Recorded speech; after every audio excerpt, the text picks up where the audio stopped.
안녕하세요, 별바입니다. 오늘은 MBTI에 대해서 이야기를 해보려고 합니다. 저는 ENFP 타입이 나왔습니다. ENFP 타입에 대해서 저의 생각과 ENFP 타입의 특징, 그리고 ENFP 타입의 진로에 대해서 이야기를 해보겠습니다. 스파크형에 대해서 이야기하기에 앞서서 제가 MBTI 테스트를 안 해보신 분들에게도 좀 권하고 싶은 이유가 있습니다. 그것에 대해서 좀 말씀을 먼저 드리겠는데요. 사실 MBTI 테스트를 통해서 저의 성격을 100% 그리고 여러분의 성격을 완벽하게 나타낸다고 할 수는 없을 것입니다. 그렇지만 요즘 제가 생각하는 것 중 하나가 인생은 참 덫이 없다고 생각을 합니다. 굉장히 짧고 어떻게 보면 허무하고, 이러한 인생을 좀 더 우리가 의미있고 재미있고 행복하고 즐겁게 살아가려면 내가 누구인지 정확하게 이해하고 또 생각해보는 시간이 매우 중요하다고 생각을 했습니다. 왜냐하면 내가 무엇을 좋아하고 또 어떤 것을 할 때 기쁨을 느끼고 또 어떤 일을 할 때 열정이 생기고 또 어떤 일에 재능이 있는지를 아는 것은 매우 중요한 일이 아닐까 생각을 했습니다. 우리가 일을 하는 시간이 삶에 있어서 많은 부분을 차지하고 일 외의 부분에서는 취미나 여러 가지 활동을 해야 되는데, 그 순간순간 소중한 시간들을 1분 1초라도 허투루 쓰지 않으려면 내가 행복해야 하고 의미를 느껴야 한다고 생각을 했기 때문에, 나를 안다는 것은 어떻게 보면 행복한 삶을 살아가는 방향을 제시하는 것과 동일하다는 생각을 좀 했습니다. 그래서 MBTI 테스트뿐만 아니라 나를 알아가려는 노력을 여러분들도 하신다면 좀 더 삶에서 행복감 그리고 만족감을 찾으실 수 있지 않을까, 그런 생각을 좀 하면서 오늘은 ENFP 타입 스파크형에 대해서 제가 가진 생각 그리고 특징, 또 나아가서 어떤 직업이 이 기질을 가진 사람들과 어울리는지 좀 이야기를 해보겠습니다. 스파크형은 영어 단어 그대로 불꽃이라는 말이잖아요. 이 타입들은 말 그대로 열정이 넘치는 사람들이라고 할 수 있겠습니다. 그들은 불꽃처럼 마음이 따뜻하고 정열적이고 활기에 넘치면서 재능이 많다고 합니다. 게다가 ENFP 타입이 빼놓을 수 없는 특징 중 하나가 상상력이 풍부하다는 거예요. 어떻게 보면 몽상이라고 할 수 있는데요. 그렇기 때문에 항상 새로운 것을 시도하고 또 상상력을 기반으로 한 창의성이 매우 뛰어난 유형이라고 할 수 있겠습니다. 또한 두뇌 회전이 빨라서 문제 해결에 재빠르고 관심이 있는 일은 무조건 수행하는 유형이라고도 합니다. 그리고 또 하나의 특징이 다른 사람들에게 관심을 쏟고 또 사람을 잘 다루고 뛰어난 통찰력으로 개개인에게 도움을 준다고 하는데, 사실 저는 주변에 그렇게 주변 사람들에게 애정을 쏟는 타입은 아니어서 이것은 저와는 좀 맞지 않는 성향이었다고 생각을 합니다. 그리고 많이 동의했던 특징 중 하나가 반복되는 일상을 견디지 못한다는 거였어요. 그리고 한 가지 일을 끝내기도 전에 여러 가지 일을 벌리는 특징이 있다고 합니다. 다시 말해서 통찰력과 창의력이 발휘되지 않는 직업에서는 만족도를 잘 느끼지 못하고 스파크처럼 타오르는 열정을 태울 수가 없다고 합니다. 지금 이렇게 이야기를 하면 좋은 특징만 있는 것 같은데요. 반복되는 일상을 견디지 못한다는 것은 집중력이 높지 않다는 뜻이기도 하고 조직 생활에 어울리지 않는다는 뜻이기도 합니다. 그렇기 때문에 직장 생활에는 맞지 않는 조직 부적응자분들이 많을 수 있다는 생각이 들고요. 학업 성취도가 그렇게 높지 않았을 수 있겠다는 생각도 듭니다. 그리고 그들의 열정은 ENTP와는 비슷하나 그 결이 좀 다르다고 합니다. 그러니까 ENFP 타입은 좀 더 몽상, 정말 말도 안 되는 엉뚱한 상상을 많이 하는 타입이라고 할 수 있겠습니다. 제가 좋아하는 단어도 호기심이라는 단어입니다.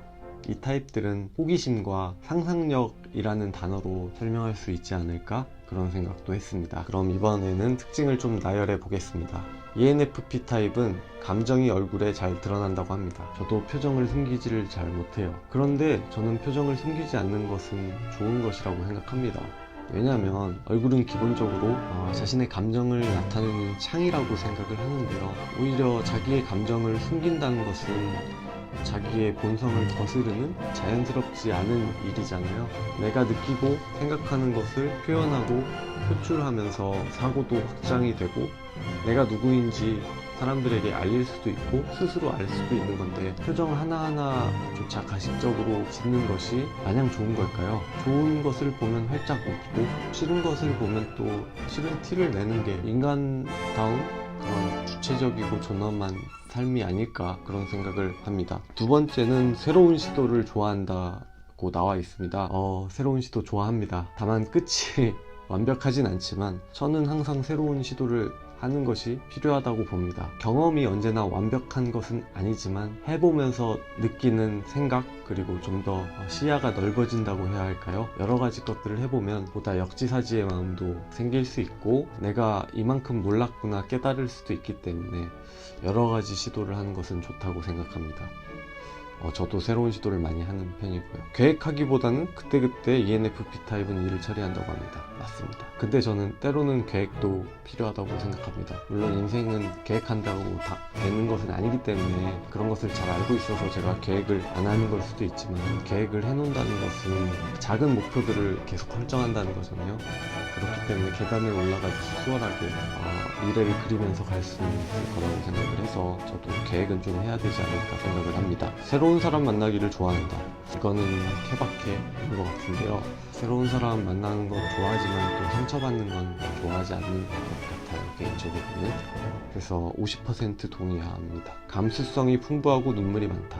감수성은 풍부해요. 너무 풍부해서 아침 저녁으로 기분이 다릅니다. 근데 눈물은 요즘 많이 흘리지 않았어요. 그 다음 돈 개념이 희박하고 돈을 모으기 힘들 수 있다. 이건 동의합니다. 그렇기 때문에 돈을 한 10배는 더 벌어야 하지 않을까 그런 생각을 합니다. 감정 기복이 심하다는 이야기 나와 있네요. 저도 감정 기복이 심하고요. 거절을 잘 못한다고 나와 있어요. 근데 나이가 먹으면 거절을 못하진 않고 거절을 하는 것이 마음이 아프긴 하죠. 상대방의 말에 민감하나 신경 쓰지 않은 척한 이거는 뼈를 때리는데요. 다 눈치를 챕니다. 상대방의 말을 듣고 이 사람이 어떤 의도로 얘기를 했는지를 다 캐치하지만 모른 척합니다. 알면서도요. 이거는 확실합니다. 왜냐면 괜히 말해봤자 기분 서로 상하고 뭐 이런 것까지 다 예측이 돼서 굳이 얘기를 하지는 않습니다. 그리고 열정 있고 고집 세고 하고 싶은 건 무조건 하죠. 이건 뭐 장단점이 있는 것 같습니다. 위기 대처 능력이 뛰어나다. 그렇죠. 아무래도 임기응변에 능하다고 해야겠죠. 순발력이 있는 편인 것 같습니다. 사람을 기쁘게 해주는 타고난 능력이 있다. 타고난 능력까지는 모르겠지만 저는 감사 표시를 주로 돈으로 하기 때문에 뭐 기쁘게 해주는 능력이 있지 않나 생각을 합니다. 행사나 일을 잘 주선한다? 이거는 좀 동의하기가 어렵습니다. 때때로 조화를 위해서 자기 자신의 의견을 희생시키기도 함. 이거는 때때로 합니다. 음식을 시키거나 시간 약속을 정할 때 장소를 친구가 가까운 데로 정한다든지 좀 배려하는 행동은 하는 편이고요. 여기 뼈 때리는 거 하나 더 나왔어요. 예측할 수가 없고 너무 감성적이라는 것이 ENFP 타입의 최대 단점이라고 하는데요. 맞습니다. 너무 감성적이에요. 때로는 제가 감성을 지배하고 컨트롤할 수 있어야 되는데 많은 경우에 제가 감성에 젖어서 멘탈 관리가 안 될 때가 많이 있습니다. 개인적으로 고치고 싶은데 타고난 거라 잘 안 되더라고요. 그리고 이것도 정말 좋은 말이에요. 의미를 찾을 수 있는 직업이어야지 개인적으로 만족을 한다고 되어 있는데 저는 삶에서도 그렇고 어떤 행동을 하거나 제가 하는 모든 것들의 목적은 어떤 의미가 있기 때문에 합니다. 어떤 의미를 사소한 것이라도 부여하지 않는다면 저는 이것을 왜 해야 되는지 잘 느끼지 못해요. 하다못해 선생님이 예쁘면 그것의 의미를 발견하고 하기 싫은 공부도 하는 편입니다.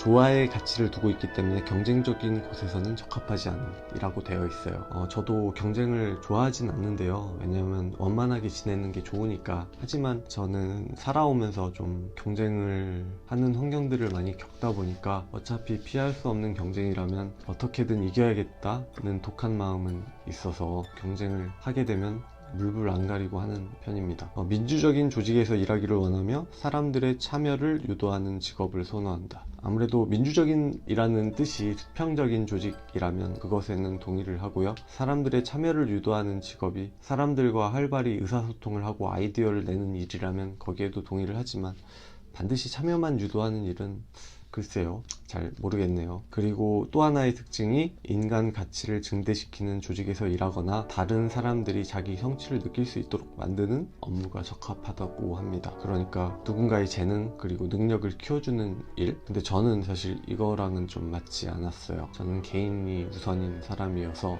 다른 사람의 성장을 도와주는 편은 아닌 것 같습니다. ENFP 타입의 이런 특징들을 좀 살펴봐 좀 더 있습니다. 놀다가도 몰입이 안 되고 지금 뭘 하고 있는 건가 생각이 들 때가 있다.